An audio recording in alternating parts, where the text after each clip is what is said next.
오늘은 예레미야 3장 말씀을 통해 우리를 향한 하나님의 뜻을 함께 살펴보며 또 기도의 제목들을 찾고자 합니다. 이스라엘은 솔로몬 왕 이후에 북이스라엘과 남유다로 분열이 됩니다. 예레미야 선지자가 활동하던 때는 이미 북이스라엘은 아수르라고 하는 나라에 의해 멸망된 이후입니다. 그리고 머지않아 남유다도 바벨론이라고 하는 나라에 의해 멸망당하게 됩니다. 예레미야 선지자는 이미 멸망한 북이스라엘을 교훈 삼아서 남유다 백성들에게 회개하라고 촉구합니다. 특별히 오늘 우리가 읽은 예레미야 3장은 유다 백성들이 지은 그 죄악을 남편이 있는 아내가 간음한 것에 비유합니다. 오늘 말씀을 통해 하나님은 어떠한 분이신지, 그리고 우리는 어떻게 살아야 하는지 깨닫는 저와 성도님들 되시기를 주님의 이름으로 바라겠습니다. 첫째로 하나님은 우리의 남편이십니다. 본문 14절 말씀 보시면 여호와의 말씀이니라 배역한 자식들아 돌아오라 나는 너희 남편임이라 내가 너희를 성읍에서 하나와 족속 중에서 둘을 택하여 너희를 시온으로 데려오겠고 라고 말씀합니다. 하나님께서는 유다 백성들을 향해 나는 너희 남편이라고 말씀하십니다. 그러면서 자신에게로 돌아오라고 말씀하십니다. 유다 백성들이 어떠한 죄악을 저질렀기에 하나님께서는 이토록 돌아오라고 강조하고 계실까요? 바로 앞절인 본문 13절 말씀에 보면 너는 오직 내 죄를 자복하라 이는 내 하나님 여호와를 배반하고 내 길로 달려 이방인들에게로 나아가 모든 푸른 나무 아래로 가서 내 목소리를 듣지 않았다고 말씀합니다. 이 13절 말씀은 이미 멸망한 북이스라엘 백성들이 저질렀던 죄악이 무엇인지 보여줍니다. 예레미야 선지자는 이미 멸망한 북이스라엘 백성들의 그 죄악을 교훈 삼아서 남유다 백성들에게도 회개하라고 말씀합니다. 북이스라엘은 어떠한 죄악을 저질렀습니까? 한마디로 하면 우상 숭배입니다. 13절 후반부에 나오는 이 푸른 나무는 이방 우상들이 있는 산당을 가리킵니다. 북이스라엘은 하나님과 함께 다른 이방신들도 겸하여 섬겼습니다. 한마디로 혼합신앙을 갖고 있었던 것입니다. 우리 예수님께서도 이러한 혼합주의를 경계하셨습니다. 마태복음 6장 24절에 보면 한 사람이 두 주인을 섬기지 못할 것이니 혹 이를 미워하고 저를 사랑하거나 혹 이를 중히 여기고 저를 경히 여김이라. 너희가 하나님과 재물을 겸하여 섬기지 못한다고 예수님께서도 말씀하셨습니다. 예레미야 선지자는 그렇게 하나님도 섬기며 또 혼합적으로 이방 우상들도 섬기는 것을 영적 간음으로 묘사합니다. 예레미야 3장 8절에 보면 내게 배역한 이스라엘이 간음을 행하였으므로 내가 그를 내쫓고 그에게 이혼서까지 주었으되 그의 반역한 자매 유다가 두려워하지 아니하고 자기도 가서 행음함을 보았다고 말합니다.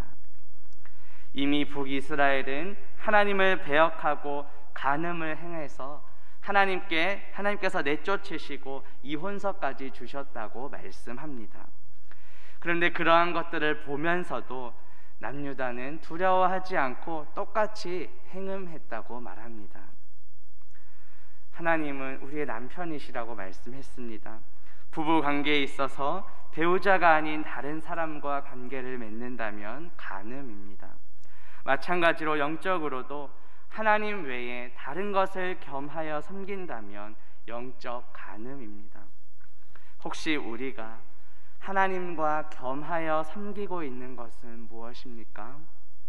남편 되시는 하나님께만 속하고 하나님만을 섬겨야 하는데 우리의 삶 가운데 그러한 영적 간음 행위들은 없는지 돌아봅시다.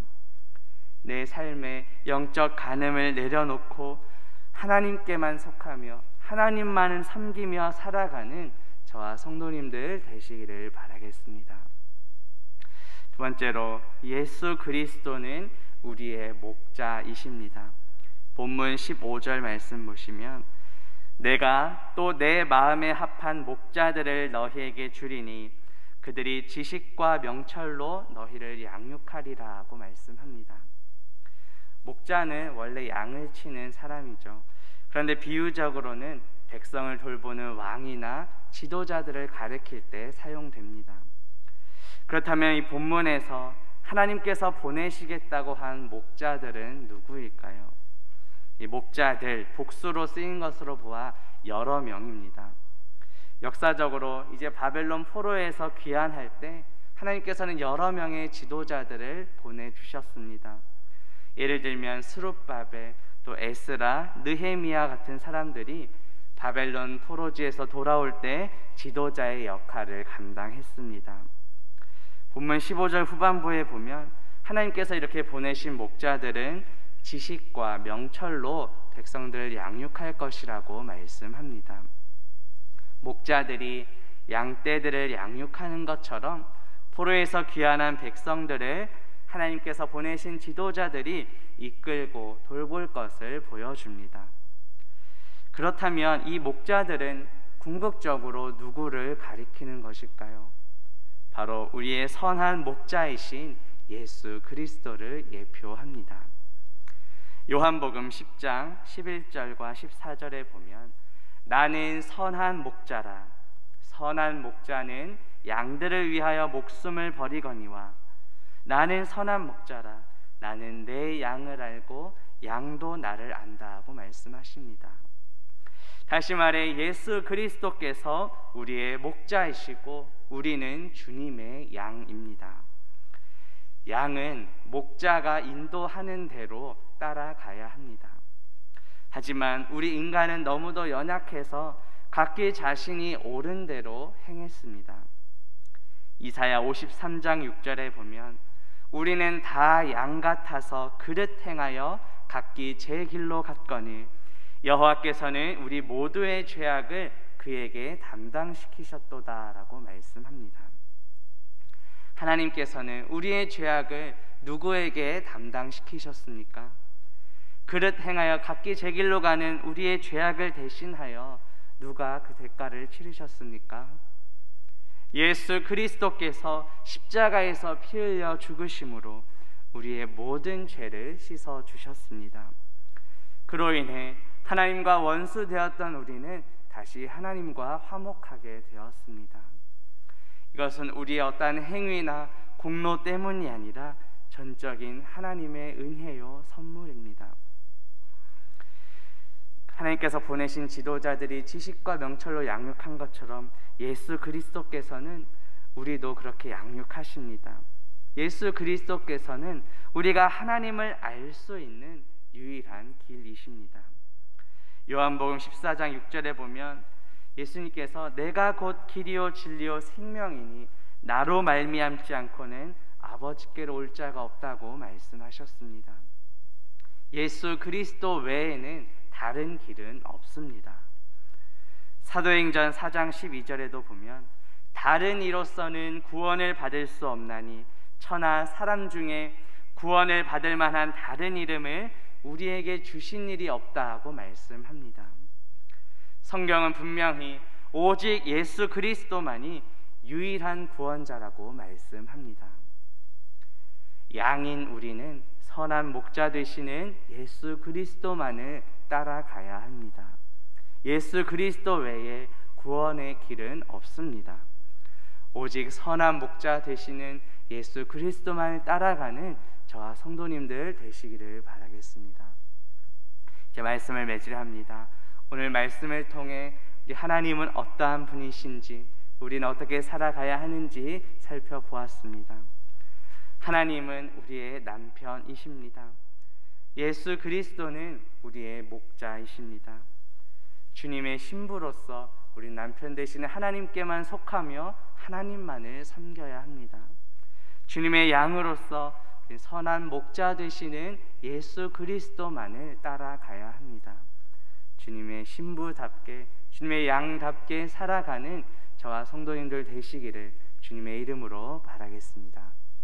함께 기도합니다. 하나님 아버지, 오늘 말씀을 통해 하나님은 어떤 분이신지, 우리는 어떻게 살아가야 하는지 깨닫게 하시니 감사합니다. 하나님은 우리의 남편이십니다. 예수 그리스도는 우리의 목자이십니다.